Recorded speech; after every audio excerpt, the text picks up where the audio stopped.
Hi friends, welcome on my YouTube channel सभी गणित, no doubt only solution. तो friend, आज हम डिस्कस करने वाले पॉलीगन को लेके, इसकी डेफिनेशन पे और कंसेप्ट पे और कंप्लीट पॉलीगन पे हम डिस्कस करेंगे यहाँ पे कि पॉलीगन होता क्या है, रेगुलर पॉलीगन क्या होता है, इन दोनों में डिफरेंस क्या होता है। ठीक है, तो काफ़ी कुछ आपको सीखने को मिलेगा। उम्मीद यही करते हैं काफ़ी नए नए फैक्ट आपको देखने को मिलेंगे। उम्मीद यही करता हूँ कि मैं आपको कुछ नया सीखने को मिले इस वीडियो में। तो इस डिस्कस करते हैं टाइम वेस्ट ना करते हुए। तो पॉलीगन, तो सबसे पहले मैं इसकी डेफिनेशन में बात करता हूँ। Polygon is a close figure in a plane flat surface bounded by straight lines. तो सिंपल सी बात है, जैसे कि एग्जांपल आपको दिख रहा होगा कि पॉलीगन का एग्जांपल लिया है मैंने, शेप लिया है पॉलीगन की। ठीक है फ्रेंड, तो इसमें क्या हो रखा है भाई, इसमें एक बंद शेप है यानी क्लोज शेप है ये, और वो स्ट्रेट लाइन से बनी हुई है। ठीक है फ्रेंड, सिंपल सी बात है, ये स्ट्रेट लाइन ही तो हुई है, ये स्ट्रेट लाइन हुई है, इनसे ये बनी हुई है और ये बंद है एकदम, कहीं से भी खुल नहीं रही है, कहीं से भी छोटा सा भी होल नहीं है इसमें, पूरी बंद शेप है ये। तो जैसे कि डेफिनेशन में लिखा है, polygon is a close figure in a plane flat surface bounded by straight line. तो एक बात मैं आपको और बताना चाहूँगा, नंबर ऑफ वर्टिस जो होते हैं पॉलीगन में, वो हमेशा इक्वल होते हैं नंबर ऑफ साइड के। जैसे कि इस शेप में आप देख भी सकते हैं, जितने वर्टिसेस हैं ना फ्रेंड इसमें, उतने इसमें साइड भी हैं। तो एक तो ये बात आपको ध्यान रखनी चाहिए। ठीक है, और मैं इसकी हिंदी में डेफिनेशन ट्रांसलेट करूँ, ठीक है मैं, जरूरी नहीं है कि हम इसी इंग्लिश को ही ट्रांसलेट करेंगे, मतलब नॉर्मली अगर मैं सिंपल भाषा में आपको बताऊँ कि जो पॉलीगन होता है ना, इसमें एटलीस्ट 3 लाइन सेगमेंट होने चाहिए, एटलीस्ट 3। इसका मतलब ये है कि 2 नहीं होने चाहिए। ठीक है फ्रेंड, मतलब 2 से तो आप ये ऐसे नहीं, मतलब एटलीस्ट कम से कम 3 लाइन सेगमेंट तो उसमें चाहिए, एटलीस्ट 3 लाइन सेगमेंट हो, और इससे ये क्या हो जाता है, तैयार हो जाता है, क्या हो जाता है, ये पॉलीगन तैयार हो जाता है। अब सपोज करो मैंने दो लाइन सेगमेंट है मेरे पे 2 लाइन सेगमेंट है, क्लोज कैसे बन जाएगा वो, बन जाएगा क्या, नहीं बनने का, कि 2 लाइन से कैसे बन जाएगा क्लोज वो। एटलीस्ट 3 लाइन सेगमेंट तो आपके पास होने चाहिए, उससे फिर वो ज़्यादा भी हो सकते हैं, 4 हो जाए, अधिक हो जाए, मतलब सीधी रेखाओं से वो बन जाता है। ठीक है फ्रेंड, तो ये क्योंकि वो जो लाइन लेते हैं हम, चाहे वो लाइन किस तरीके से भी ले रहे हैं, 3 ले रहे हैं या 4 ले रहे हैं, क्योंकि 2 तो नहीं लेंगे, 2 से फिर वो क्लोज कैसे हो पाएगा। ठीक है फ्रेंड, ये बात आपको पता होनी चाहिए। और हम पॉलीगन की बात कर रहे हैं, और ये पॉलीगन ऐसा चैप्टर है, इस पर कॉम्पिटिशन में बहुत क्वेश्चन बनते हैं।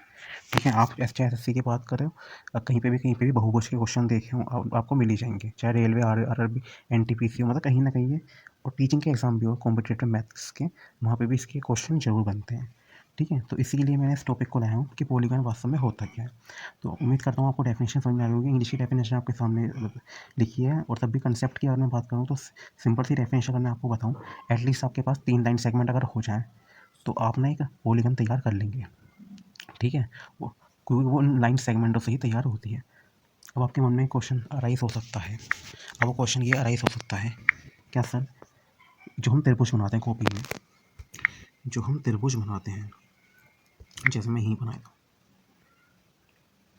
तो क्या सर मैं इसको पॉलीगन कह सकता हूँ? तो मेरा आंसर होगा यस, आप इसको जरूर पॉलीगन कह सकते हैं। इसमें कोई हेजिटेशन नहीं है, इसको आप पॉलीगन ही कहेंगे, क्योंकि इसमें कोई 2 साइड ही नहीं है, इसमें 3 साइड आ चुकी है, और ये क्लोज फिगर है फ्रेंड, ये क्या है, क्लोज फिगर है।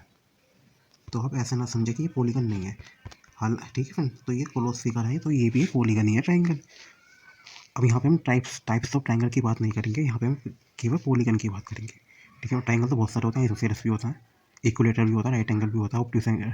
ठीक है फ्रेंड, तो हम यहाँ पे कोई बात नहीं कर रहे, हमें कंसेप्ट के बारे में बात करना है, किसके, पॉलीगन के। तो डेफिनेशन मैंने बता दी, इंग्लिश में भी बता दी, हिंदी में भी बता दी, कि ये बता दिया नंबर ऑफ वर्टिस जो होते हैं पॉलीगन के, किसके इक्वल होते हैं, नंबर ऑफ साइड के। एग्जाम्पल चाहिए था तो मैंने पहले से आपके लिए एग्जाम्पल भी तैयार कर रखा है, कि जो पॉलीगन की शेप आपको दिख रही होगी।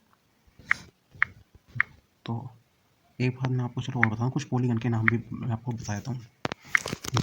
जैसे अगर मैं नंबर ऑफ साइड लिखूँ, ठीक है, जैसे चलो लिखूँगा,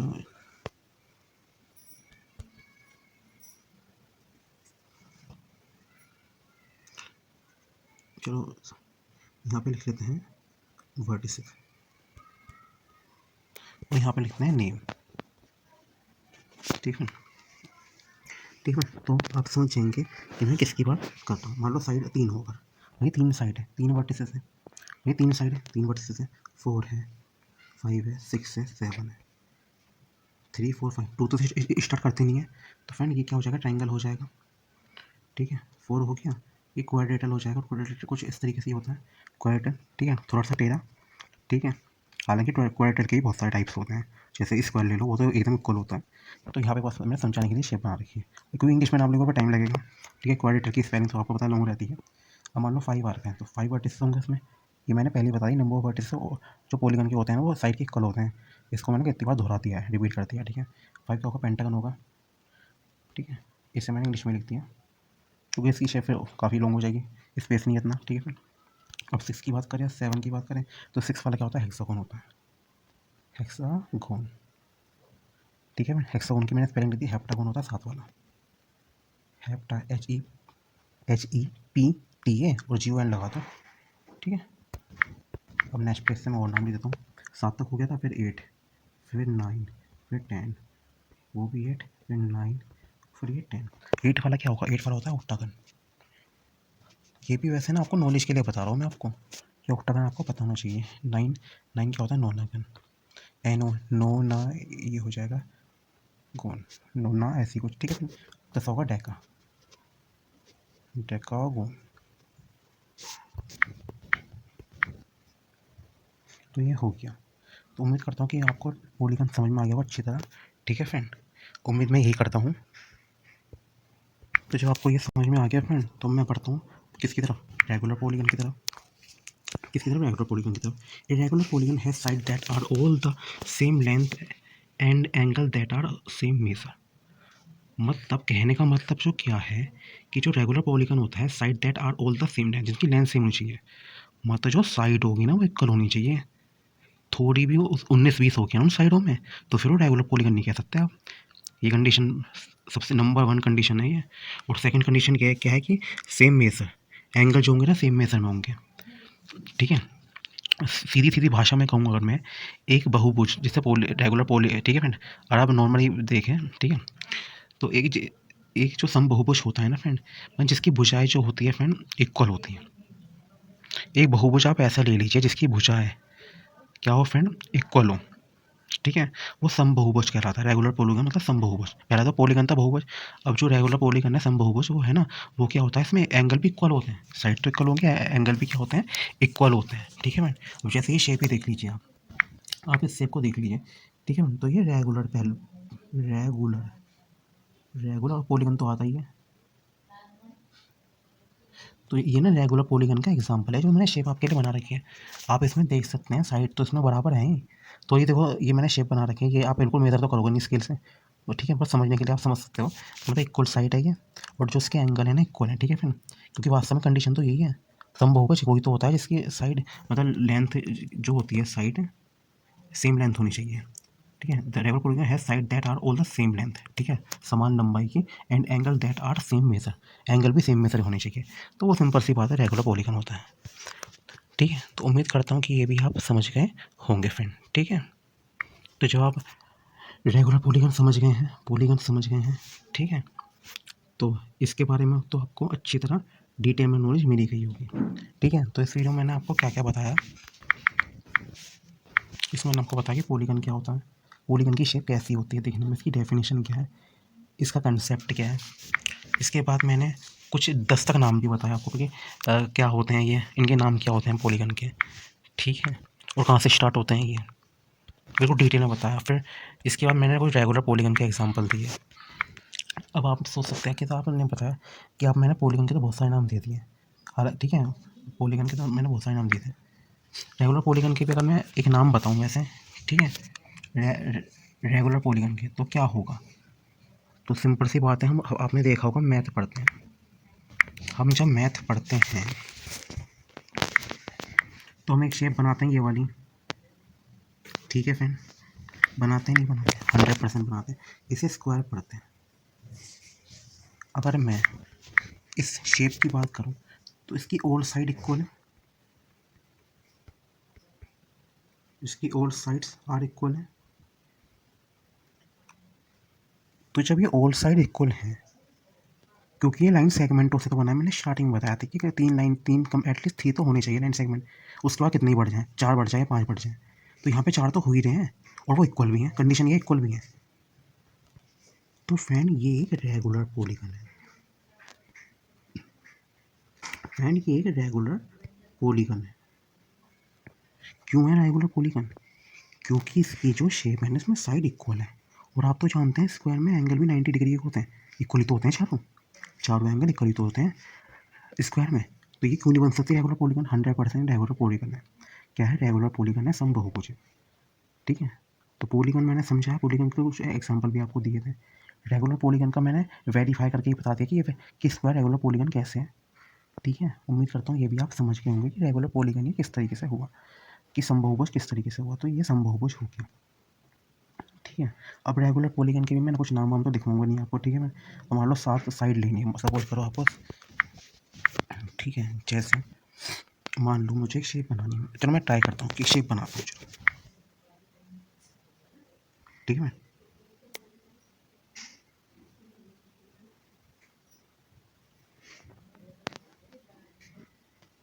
ठीक है, मैंने एक शेप बनाई है। ठीक है, और इस पर मैं क्या काम करता हूँ, ना ऐसे डॉट लगा लूँ।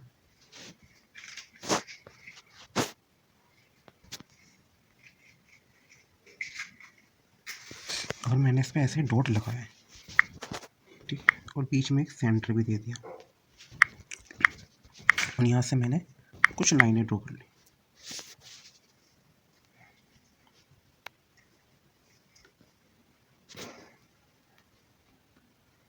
ठीक है, और इसमें वर्टिसेस देखें तो कितने हैं, 1 2 3 4 5 6, कितने हैं, 6। तो इसमें वर्टिसेस हो रहे हैं। तो साइड पे इसमें कितने हैं, मान लो 1 2 3 4 5 6, कि मैंने पहले ही बताया नंबर साइड के इक्वल होते हैं, तो 6 और हैं। तो इसका मतलब कि जो समबाहुभुज है, ये जो समबाहुभुज है, समबाहुभुज, ये जो समबाहुभुज है, ये जो सेंटर से ना, ये जो बीच का सेंटर था ब्लैक रंग का, उससे ना इक्वल दूरी पे है ये। जो इस बहुभुज का केंद्र था ना, ये उससे सभी जो भुजाएं थी, यानी जो सभी साइड है ना, बराबर दूरी पे। अब ऐसे मत है ना, ये तो बराबर दूरी पे हो नहीं रहा, तो ये मैंने हाथ से ड्रॉ किया है डायग्राम। ठीक है, जब छपाई आती है ना, प्रिंटेड होकर आती है चीज़, उसमें सब कुछ ठीक रहता है। ठीक है, ये तो मैंने आपके सामने बनाई तुम, और ये देखो बनाई तुम, शेप करेक्ट है।